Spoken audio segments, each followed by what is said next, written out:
بسم اللہ الرحمن الرحیم۔ السلام علیکم پیارے بچوں، کیسے ہیں آپ؟ یقیناً ٹھیک ہوں گے، تندرست ہوں گے۔ میں ہوں آپ کی معلمہ مس اقصیٰ زاہد اکبر اور ہم پڑھ رہے ہیں اپنی اردو جماعت چہارم۔ پیارے بچوں، جیسا کہ آپ جانتے ہیں ہم نے اس میں اپنا دوسرا سبق جو ایک نظم ہے، نعت ہے، اس کو شروع کر رکھا ہے اور آج ہم اسے 5ویں حصے میں پڑھنے جا رہے ہیں۔ یہ ہماری درسی کتاب کا دوسرا حصہ ہے اور آج ہم نے دوسرے سبق کو 5ویں حصے میں پڑھنا ہے۔ پیارے بچوں، آج جو چیز آپ سیکھیں گے اور آج کے سبق میں موجود جو حاصلات تعلم ہیں اس میں شامل ہے خط، درخواست اور مکالمہ لکھ سکیں۔ اب آپ دیکھیں، غور کریں تو یہاں پہ آپ اس پوری جماعت میں یعنی جماعت چہارم میں آپ نے خط لکھنے کا طریقہ، خط لکھنے کا اصول، اس میں لکھی جانے والی باتیں کس طرح لکھا جاتا ہے، اس کا متن کیا ہوتا ہے، یہ سیکھیں گے۔ درخواست کو لکھنے کا کس کس کو لکھی جاتی ہے، کس کس مقصد کے لیے لکھی جاتی ہے، کون کون سے اس کے وہ کون سے طریقے ہیں کہ جس طرح کن اصولوں کے تحت لکھی جاتی ہے، اور مکالمہ لکھنا، یہ 3 چیزیں آپ سیکھیں گے۔ لیکن ہم آہستہ آہستہ آج سے اس کو شروع کریں گے اور آنے والے اسباق میں جو چیز آج ہم سیکھیں گے اس کی مشق کریں گے، پھر اس کے بعد ایک نئی چیز سیکھیں گے، اس کی مشق کریں گے، مکالمہ لکھنا سیکھیں گے اور اس کی مشق کریں گے۔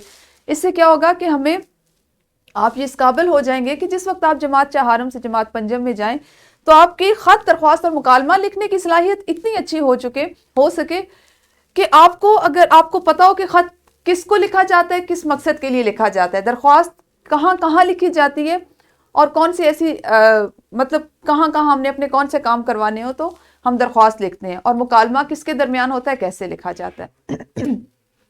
آج کے سبق کے باقاعدہ آغاز سے پہلے ہم کل پڑھے جانے والے سبق کی دہرائی کرتے ہیں۔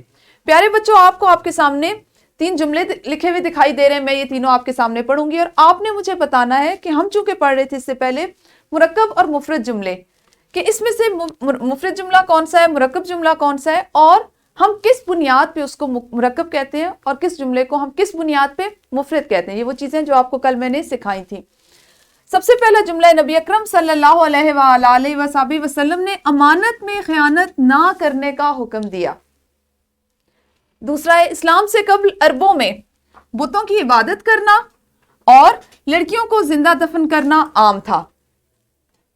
تیسرا جملہ ہے، آپ صلی اللہ علیہ وآلہ وصحبہ وسلم نے ہمیں فرشتوں، کتابوں اور آخرت پر ایمان رکھنے کا حکم دیا، لیکن اللہ کے ساتھ کسی کو شریک ٹھہرانے سے منع کیا۔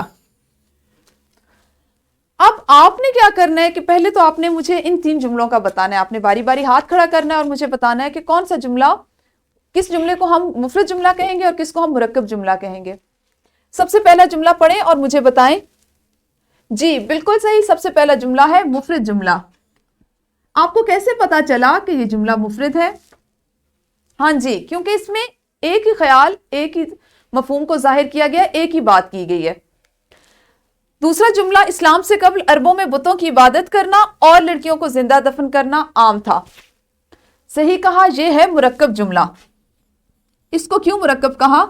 کیونکہ اس میں ایک ہی مفہوم، ایک ہی خیال، ایک ہی بات کو ظاہر کیا گیا ہے 2 جملوں میں۔ یعنی آپ نے یہاں پہ دیکھا کہ ہم نے اسلام سے قبل عربوں کے جو حالات تھے اس پہ بات کی، ان کی جو روایات تھی یا جس طرح وہ زندگی گزارتے تھے اس پہ بات کی، 2 باتیں، ان کے 2 رواج یا 2 روایات کا ذکر ہے۔ ایک ہے بتوں کی عبادت کرنا اور دوسرا ہے لڑکیوں کو زندہ دفن کرنا۔ اب چونکہ یہ ایک ہی مفہوم، ایک ہی خیال کو ظاہر کر رہی ہے تو اس کے 2 جملوں کو ہم نے اور کی مدد سے ملا کے ایک جملے کی شکل دے دی۔ ان 2 جملوں کو مرکب کرنے کے لیے، ملانے کے لیے ہم نے اور کا استعمال کیا، اور کا سہارا لیا۔ تو یہ تھا ہمارا مرکب جملہ۔ اسی طرح جو آپ کا تیسرا جملہ تھا اس میں بھی آپ نے، چونکہ یہ وہ جملے پیارے بچوں جو آپ نے اپنی نعت میں اس کی تفہیم کرتے ہوئے، اس کے اشعار کو سمجھتے ہوئے پڑھ لی ہیں۔ آپ نے نعت میں پڑھا تھا کہ تیسرا جملہ ہمارا اسی سے متعلق ہے کہ ہمیں فرشتوں، کتابوں اور آخرت پر ایمان رکھنے کا حکم دیا گیا ہے، لیکن اب ہم نے اس کو مرکب جملہ بنایا لیکن کی مدد سے۔ ایک ہی موضوع پہ، ایک ہی خیال پہ، ایک ہی بات کو ظاہر کیا گیا ہے، لیکن کا سہارا لے کے اس کے جو جملے ہیں وہ الگ الگ تھے، لیکن کو ہم نے بیچ میں شامل کیا اور اس کو مرکب جملہ بنا لیا، لیکن اللہ کے ساتھ کسی کو شریک ٹھہرانے سے منع فرمائے۔ ٹھیک ہے، تو اب آپ نے کیا کرنا ہے کہ یہ جملے، ان کی مزید آپ نے یہ اور اس طرح کے مزید جو جملے ہوں گے، آپ کی معلمہ بھی آپ سے پوچھیں گی، آپ نے ان کی جلدی سے دہرائی کرنی ہے، جلدی سے ان کو دہرانا ہے اور اس ویڈیو کو روک کے اس کام کو کریں، اس کی مزید تفہیم کریں، اور پھر ہم اپنے آج کے سبق کو شروع کریں گے۔ جی تو یقیناً آپ نے ان جملوں کے علاوہ بھی آپ کی معلمہ نے جو جملے آپ سے مفرد اور مرکب کی ذیل میں پوچھے ہوں گے، ان سب کا مجھے اچھے سے اندازہ ہے کہ بہت بہترین جواب دیا ہوگا۔ پیارے بچوں، آپ کے سامنے ایک تصویر ہے، کیا آپ اس تصویر کو مجھے بتا سکتے ہیں کہ آپ کو اس میں کیا دکھائی دے رہا ہے، یا یہ تصویر کس چیز کو ظاہر کر رہی ہے؟ بالکل صحیح کہا، اس میں ایک بچی ہے اور وہ اپنی امی سے بات کر رہی ہے، وہ بہت خوش ہے، اس کا مطلب وہ خوشگوار لہجے میں اپنی امی سے کوئی بات کر رہی ہے۔ آپ مجھے یہ بتائیں کہ آپ نے کوئی بات کرنی ہو اپنی امی سے، اپنے ابو سے گھر میں، تو آپ کا کوئی بات کرنی ہو، کہیں جانا ہو، کسی سے ملنے جانا ہو، اپنے کسی رشتہ دار کے گھر جانا ہو، کوئی چیز خریدنی ہو، ان کے ساتھ بازار جانا ہو، کوئی فرمائش کرنی ہو، تو آپ کا کیا طریقہ ہوتا ہے؟ بالکل صحیح، آپ ان سے جملوں میں بات کر کے ان سے پوچھتے ہیں، انہیں اپنی خواہش کا ان کے سامنے اظہار کرتے ہیں، کسی چیز کی اجازت لینی ہو تو ان سے پوچھتے ہیں، لیکن یہ ساری باتیں کیا ہوتی ہیں؟ زبانی ہوتی ہیں۔ کیوں؟ کیونکہ آپ ان کی اولاد ہیں، آپ کے ساتھ ان کے ساتھ آپ کا جو رشتہ ہے وہ ایک بہت مضبوط ہے، آپ کو کسی طرح کے سہارے کی یا کسی اور سے کہلوانے کی یا لکھنے کی یا کسی اور کے ذریعے بات کرنے کی ضرورت نہیں محسوس ہوتی۔ یہ ہے آپ کے گھر کا ماحول، جہاں پہ آپ کو جو بھی بات کرنی ہے، جو بھی فرمائش کرنی ہے، وہ آپ براہ راست کر سکتے ہیں۔ یہ تصویر ایک دیکھیں، یہ تصویر ہے کھیل کے میدان کی، جس میں یہ سارے کھلاڑی ہیں اور یہ ان کا کوچ ہے، یعنی کھیل کے اصول، ضوابط، قوانین سکھانے والا جو استاد ہوتا ہے اس کو ہم ان کا کوچ کہتے ہیں۔ اب آپ دیکھیں کہ یہ جس طرح آپ کو تصویر میں نظر آ رہا ہے کہ یہ اس کو کچھ سکھا رہے ہیں، بچوں کو کچھ سکھا رہے ہیں، ٹھیک ہے؟ آپ مجھے بتائیں کہ کھیل کے میدان میں اگر بچے نے اپنے کوچ سے یہ پوچھنا ہو کہ وہ چھٹی کرنا چاہ رہا ہے، یا اس کی گیند خراب ہو گئی ہے، گم ہو گئی، اس کو نئی گیند چاہیے، یا اس کا بلہ جو ہے وہ اس کی جسامت یا اس کا وزن وہ ان کے جسم سے یا ان کی جسامت سے مطابقت نہیں رکھتا، تو وہ کیا کرے گا؟ وہ اپنے کسی بھی طرح کے مسئلے کا یا پریشانی کا حل ان سے کس طرح سے پوچھے گا، یا اگر وہ ان کو یہ بتانا چاہ رہا ہے کہ وہ نہیں آ سکتا یا اس کو کچھ نئی چیزیں چاہیے، تو وہ کس طرح سے بات کرے گا؟ بالکل صحیح، وہ بھی اپنی بات کا اظہار اپنے بولنے سے، جملے ادا کرنے سے ہی کرے گا، اس کو کسی طرح کے کسی اور سہارے کی ضرورت نہیں پڑے گی۔ اگر اس نے چھٹی کرنی ہے تو وہ ہو سکتا ہے اپنے کوچ کو بتا کے چلا جائے، یا وہ ویسے ہی چھٹی کر لے کہ میں نہیں آ سکتا، یا میری گیند خراب ہے، وہ ویسے ہی ان سے کہے گا کہ میری گیند خراب ہے، مجھے نئی گیند دے دیں۔ اسی طرح آپ یہ دیکھیں کہ یہ ایک مدرسہ ہے، آپ اس کو یہ بھی سمجھ لیں کہ یہ اسکول ہے، مدرسہ ہے، جہاں پہ مختلف طالب علم ہیں اور وہ اپنے استاد سے پڑھ رہے ہیں، وہ ان سے بات کر رہے ہیں، ٹھیک ہے، اس سے وہ پڑھ رہے ہیں۔ اب یہاں پہ یہ تصویر جو ہے یہ ہمیں کمرہ جماعت کو ظاہر کر رہی ہے۔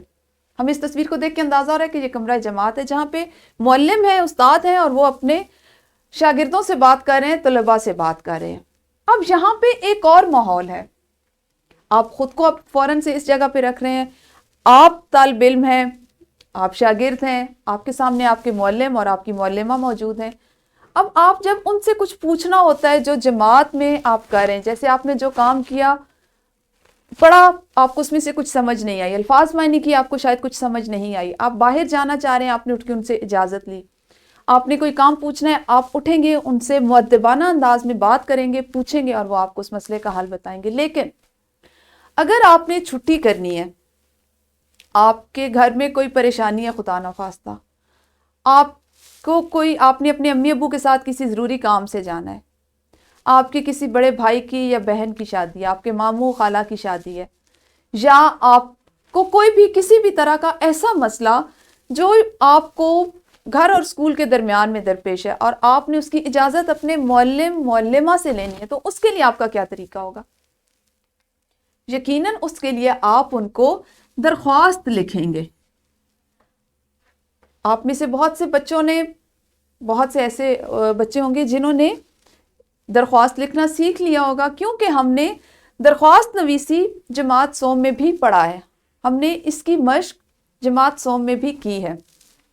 پیارے بچوں، وہاں پہ آپ نے مختصر انداز میں ضروری کام اور بیماری کے لیے چھٹی لینے کی جو درخواست ہے وہ سیکھی۔ ابھی ہم اس کے ساتھ ساتھ مزید جس جس کام کے لیے ہم درخواست لکھتے ہیں، ہمیں درخواست لکھنے کی ضرورت پڑتی ہے اسکول میں، وہ ہم سیکھیں گے۔ درخواست کو عرضی بھی کہتے ہیں۔ درخواست کا دوسرا نام کیا ہے؟ عرضی۔ کیا ہم کہتے ہیں؟ عرضی۔ درخواست سے مراد وہ تحریر ہے جو کسی ماتحت یا عام آدمی کی طرف سے، شاگرد کی طرف سے بھی، کسی خاص مقصد یا ضرورت کے تحت عہدیدار یا ذمہ دار کو لکھی جاتی ہے۔ اب آپ چونکہ شاگرد ہیں، آپ طالب علم ہیں، تو آپ کے عہدیدار یا ذمہ دار کون ہیں؟ آپ کے معلم، آپ کے صدر معلم، یعنی آپ کے ہیڈ ماسٹر اور یا آپ کی ہیڈ مسٹریس صاحبہ، اور آپ ان کے شاگرد ہیں، ان کی طالبہ ہیں، ان کے طالب علم ہیں۔ تو آپ کو کوئی بھی اگر پریشانی ہے جس کا تعلق اسکول سے ہے تو آپ ان کو درخواست لکھیں گے، عرضی لکھیں گے۔ عرضی کا مطلب ہوتا ہے اپنی بات کو مؤدبانہ انداز میں پیش کرنا، اور یہی ہم آج سیکھیں گے۔ پیارے بچوں، آپ کی کتاب میں درخواست لکھنے کے لیے کچھ ہدایات موجود ہیں۔ میں نے ان کا سہارا اس لیے لیا کہ آپ اپنی کتاب سے بھی ساتھ ساتھ اس کو کھول کے رکھیں اور اس پہ بھی دیکھیں، اور یہاں پہ میں آپ کو اس کو لکھنے کا طریقہ سکھاؤں گی۔ ہدایات میں آپ کی کتاب میں سب سے پہلے لکھا گیا کہ جس افسر کو درخواست لکھنی ہو، سب سے پہلی سطر میں اس کا عہدہ اور پتہ نہایت مؤدبانہ یعنی ادب کے ساتھ لکھتے ہیں۔ مثلاً بخدمت جناب ہیڈ ماسٹر صاحب۔ اگر آپ لڑکی ہیں تو آپ ان کو بخدمت جناب ہیڈ ماسٹر صاحب لکھیں گے، لڑکی ہیں تو ہیڈ مسٹریس صاحبہ، یا صدر معلم اور صدر معلمہ۔ اگلی سطر میں اسکول کا نام، جیسے government Islamia high school peoples colony Peshawar. آپ یہاں پہ اپنے کسی بھی اسکول کا نام جس میں آپ پڑھتے ہیں اس کا نام لکھیں گے۔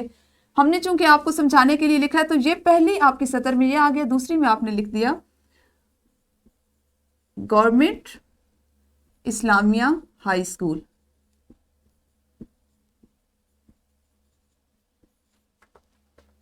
پشاور، ٹھیک ہے۔ اب آپ کے پاس تیسری سطر آ گئی، یعنی تیسری لائن کاپی کی۔ اس میں آپ نے جناب عالی، اور اگر آپ لڑکیوں کے اسکول میں آپ لڑکی ہیں تو جناب عالیہ،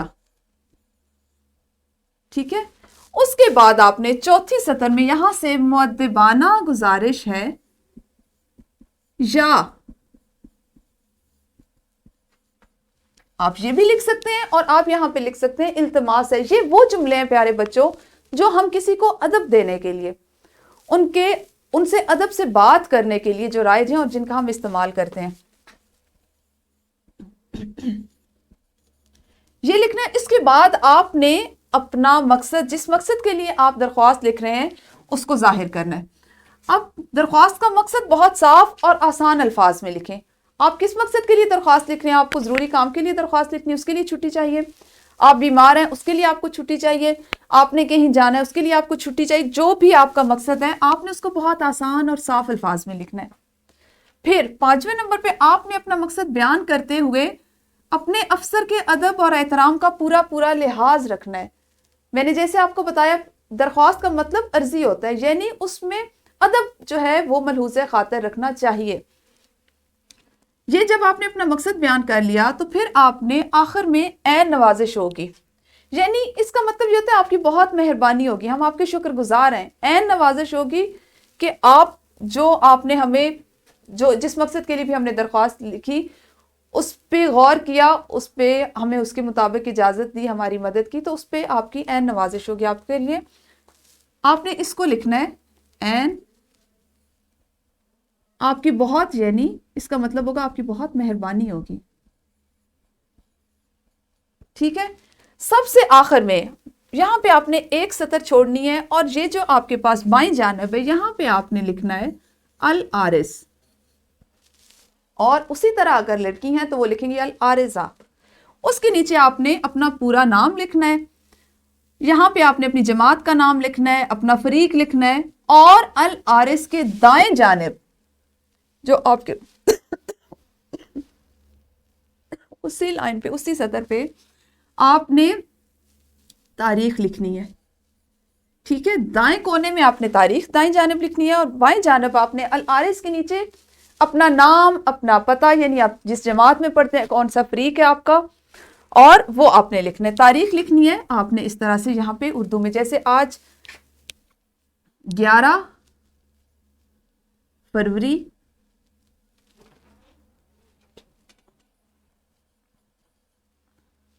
2022، اور آپ اس کو ایسے بھی لکھ سکتے ہیں 11/2/2022. تو اس طرح آپ نے درخواست لکھنی ہے. بات سمجھانے کا مقصد یہ ہے کہ اپنا مقصد صاف واضح انداز میں اور مختصراً بیان کرنا ہے. اب آپ نے ایک سرگرمی کرنی ہے.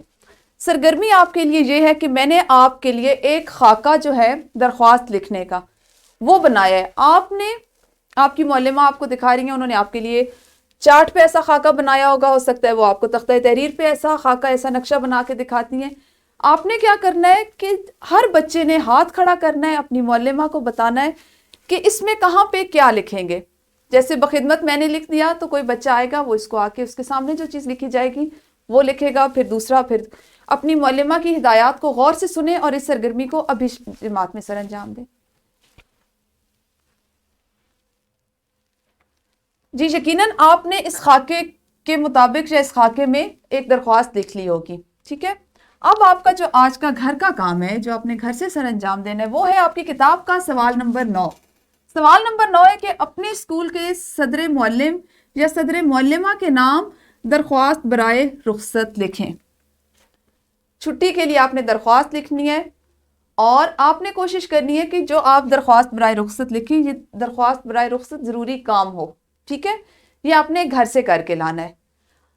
اساتذہ کرام آپ کی رہنمائی کے لیے، آپ کی آسانی کے لیے پی پی ٹیز اور لیسن پلان ہمیشہ کی طرح ساتھ موجود ہے. چونکہ بچے نے درخواست لکھنا جماعت میں بھی سیکھا، آپ نے اس کو اس کی عملی مشق بھی کروائی اور گھر سے بھی وہ یہی کام کر کے لائے گا، تو آپ اپنی سہولت کے مطابق لیسن پلان اور پی پی ٹیز جو ہے وہ جب چاہیں ڈسکرپشن باکس سے ڈاؤن لوڈ کر سکتے ہیں اور اس سے رہنمائی لے سکتے ہیں. شکریہ.